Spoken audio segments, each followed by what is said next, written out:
আগুন তো দাউ দাউ ঢাকাইয়া আগুন, আর আগুন জ্বালাইয়া আংরা দিয়ে বা টিকি দিয়ে তুষা বানাই না, যখন আগুনের তুষারে আগুন ঢাকারে হিট দি বানাইছে এমন সিস্টেম বানাইয়া একটা ডাকনা সিস্টেমের বস্তু আগুন ডাকছে।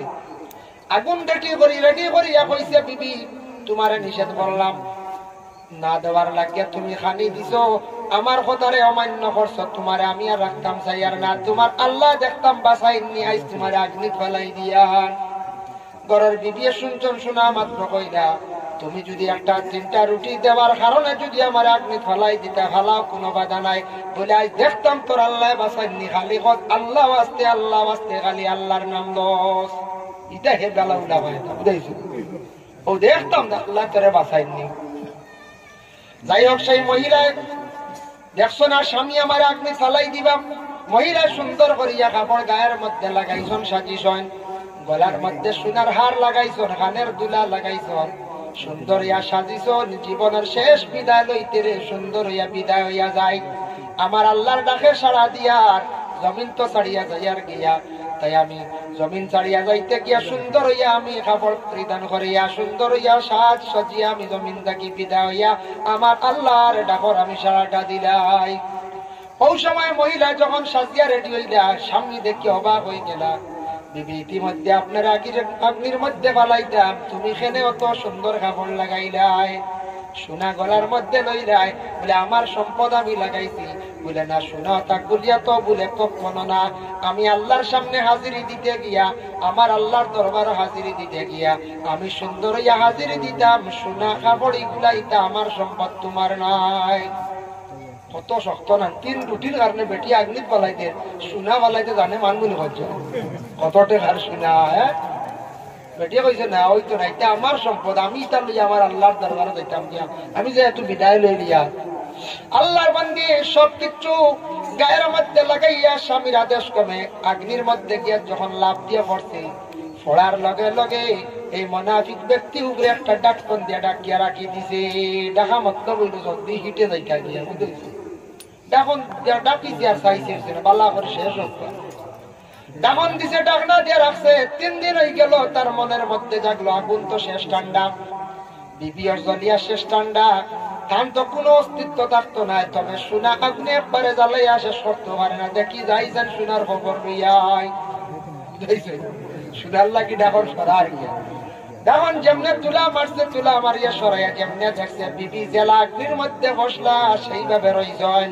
জেলা ইব্রাহিম খলিলুল্লাহর ফসম চলছে না, বলা এই মহিলার কিতাব লেখা দেখলাম কাপড় জ্বলল না, বিবির শরীরও জ্বলল না, কোনো কিচ্ছু হইল না। সুবহানাল্লাহ, অবাক হয়ে গেছে, লাভ দিয়ে সরছে। ঘরের বিবির আনছে, হইল বিবি বুঝলাম না ব্যাপারটা।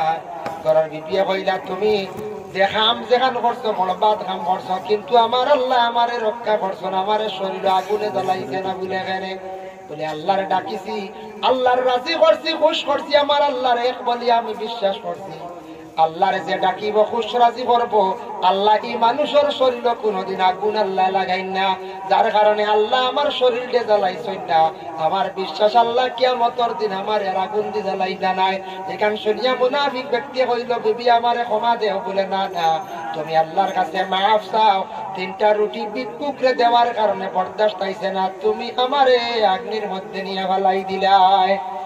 ওগো স্বামী, জীবনে আল্লাহর কাছে মাফ চাও, তওবা করো, এর জন্য জিন্দগির মধ্যে আমরা জীবনে এই ধরনের যদি অপরাধ করিয়া থাকি, মুসিবতের মধ্যে আমরা জীবনে বড় ধরনের বুড়া কাজের মধ্যে যাইতাম না, আল্লাহর দরবারে আমরা তওবা করতাম বেশি বেশি করিয়া।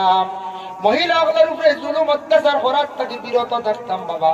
মহিলা বাবার বাড়ির সবকিছু ছাড়িয়া আপনার বাড়িতে আসছে সারা জীবনটা কাটাইবার জন্য, মহিলারে বান্দি বেটি মনে করিয়া ব্যবহার করতে না, স্ত্রী বলিয়া গ্রহণ করছেন।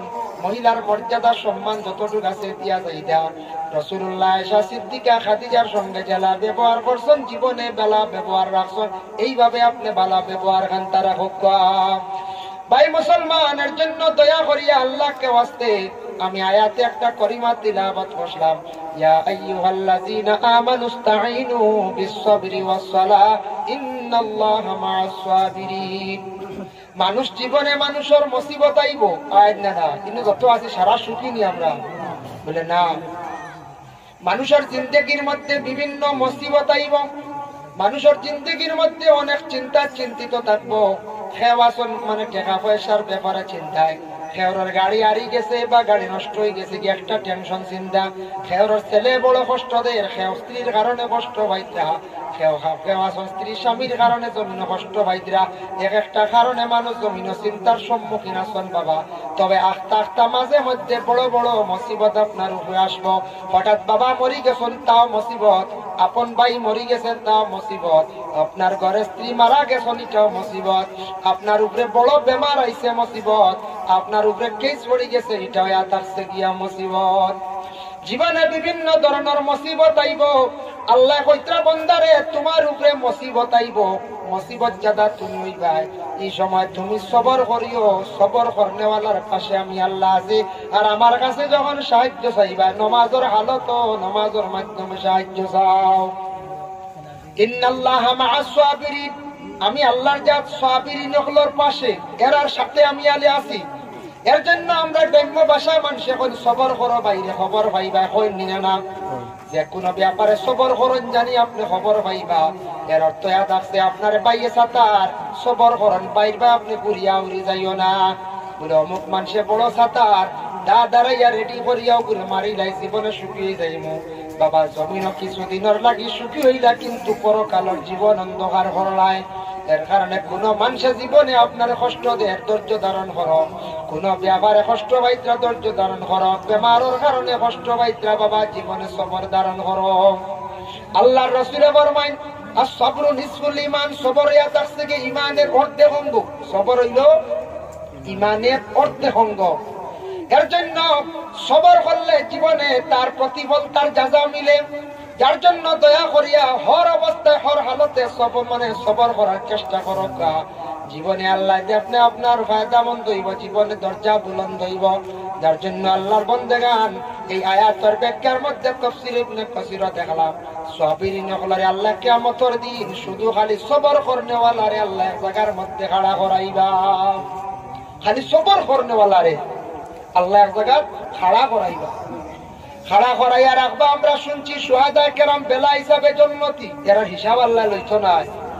কিতাবও দেখলাম বাবা, তাফসীরে দেখলাম সাবিরিন হলরে মানে সবর করনেওয়ালারে আল্লাহর যাতে কি করবা কিয়ামতের দিনের হিসাব লইতা নাই। বলে কেন হিসাব লইতা নাই?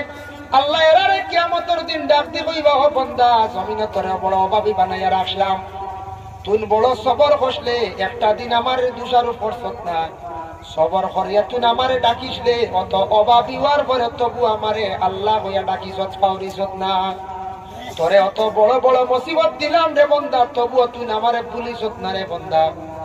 এর জন্য আল্লাহর বন্দেগান ওই সময় আল্লাহর যাতে সারা সবর করনেওয়ালারে কইবা, আমি আর হিসাব লইতাম কিনা জমিন কষ্ট করছ, আমি আল্লাহ ওয়াদা দিছি তোমরারে যাজা দিতাম, যাও আমি আর হিসাব লইয়ার না, বেলা হিসাবে জন্নত যাও গিয়া।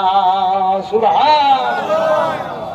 যাইতে থাকবা, ফরিস্তা হলে আটকাইবা, ফরিস্তা হলে কইবা, ও বন্ধ হল তোমাদের হিসাব তখন হইল না। বলে না, বলে হিসাব দিতাই না নি? বলে না, আল্লাহ তো আমরার হিসাব লইতা নাই, আমরা ডাকতে কইসন বেহেশত যাইতাম।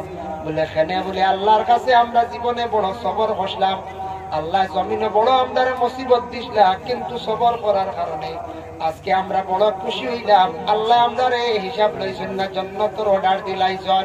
ফেরেশতা হলে তখন রাস্তা ছাড়িয়া দিবা, হাসি হাসি আনন্দ করিয়া। দুনিয়ার জমিনে কষ্ট করনেওয়ালা সবর করনেওয়ালা এরা কিয়ামতের দিন বেলা হিসাবে জান্নাত প্রবেশ করবা। সুবহানাল্লাহ। ভাই মুসলমান, এর জন্য আল্লাহকে ওয়াস্তে দুনিয়ার জমিন মুসিবত আইব রে যুবক ভাইয়ান, খেয়াল করিও। আপনার জীবনে মুসিবত আইব, মা বোনদের জীবনে মুসিবত আইব, সাধারণ আমরা মুরব্বী সমাজের যারা আছি সবার উপরে আমরার মুসিবত আইব। আলিম সমাজ হোক যে কোনো সমাজ, প্রত্যেকের উপরে জীবনে মুসিবত আইব। মুসিবত আসার পরে খেয়াল করবা, লক্ষ্য করবা, মুসিবতের লগে লগে আপনি ধৈর্য ধারণ করবা, নফল নামাজ বেশি করিয়া পড়বা। ধৈর্য হারা হইয়া সুইসাইড করার কখনো আপনার জীবনে আপনি যাইবা না। কেউ আসুন জানি জানতাম পারি আমরা সুইসাইড করি, মানে আত্মহত্যা, ইয়া আল্লাহ কুফরি মত, ইতার থেকে বাঁচার চেষ্টা করক্কা। ইতার আল্লাহকে বাঁচতে এই ধরনের মত তা হইল না। এই ধরনের মৌত হাজির দেই না আনি জীবনে মুসিবত আইলে কিতা হই যায় আল্লাযীনা ইযা আসাবাতুহুম মুসিবা قالوا إنا لله وإنا إليه راجعون যারা মানুষের উপরে মুসিবত আইব আল্লাহর পক্ষ থেকে মুসিবত আসার লগে লগে মুসিবত বলা হই যাবে আল্লাহ জানায় দিছেন নবী তাদের রে হইয়া দাও তারা পড়িতা ইন্না লিল্লাহি ওয়া ইন্না ইলাইহি রাজিউন ওটা আপনি পড়িতা আর আয়াতে কারিমা তিলাওয়াত করেন লা ইলাহা ইল্লা আনতা সুবহানাকা ইন্নী কুনতু মিনাজ জালিমিন পড়ক বেশ করিয়া পড়েন জানি 100 বার পড়িয়া লেখক ফাস্তাজাবনা লাহু ওয়া নাজাইনাহু মিনাল গাম্মি ওয়া কাযালিকা নুনজিল মুমিনিন ও আল্লাহ আপনি কইছো ইউনূস নবীরে আপনি রক্ষা করছো ইউনূস নবীরে এত বড় মুসিবত থেকে আপনি উদ্ধার করছো আর আপনি কইয়া দিছে আমার বান্দা যখন মুসিবত পড়িয়া আমারে ডাকিব আয়াতটা পড়িব আমি আল্লাহ ইউনূস নবীর মতো তাদের রে মুসিবত থেকে উদ্ধার করব এর লাগি মুসিবত আইছে তাসবিহাত লো আর খালি পড়িতে থাকো আল্লাহ দূর করব উপস্থিত হয় দূর কষ্ট করবা দূর করব ইন্না মাআল উসরি ইসরা ইন্না মাআল উসরি ইসরা আল্লাহ কইছেন প্রত্যেক মুশকিল আইব মুসিবত আইব এই মুশকিলের পরে মুসিবতের পরে তুমি বিশ্বাস রাখিও জানো তোমার পিছনে কোন বালাই আছে জেলও যায় না মানুষ মাঝে মাঝে জেলও যায় অরিজিনাল কোন দুষ্কৃতি করে জেলও যাওয়া তার ঠিক আছে যায় আর কোন মানুষ বেহলটে পড়িয়া আবার জেলও গেছে গিয়া জীবনে পড়িয়া দেখবা বড় বড় ওলি আল্লাহ হলে জেল খাটিকরা বড় বড় নেতা হলে কিতা করতে জেল খাটিকরা গতকালকে দেখলাম আমাদের করিমগঞ্জ ডিস্ট্রিক্টের মধ্যে আপনারা তো কাছাড় ডিস্ট্রিক্ট নানি করিমগঞ্জ ডিস্ট্রিক্টের মধ্যে ডিটিও অফিসার বড় যেন অফিসার যার সাইন না হইলে মানে আপনার লাইসেন্স মানে না গাড়ি ট্রান্সফার হয় না কত বড় অফিসার এই অফিসারদের পুলিশে কিতা করছে অ্যারেস্ট করিয়া দরিয়া লইয়া গেছে গিয়া খেনে নিল নিশ্চয় বড় দুষ পাইছে তার কাছে নিশ্চয় ওর পয়সা মারছন মানুষের উপরে জুলুম করছন এর লাগি বাবা তার উপরে বড় ধরনের কিতা আইছে মুসিবত আইছে অফিসার মানুষ অফিসিয়াল খাস চালাইতা ই পুলিশে ধরতো কি তার লাগিবা হ্যাঁ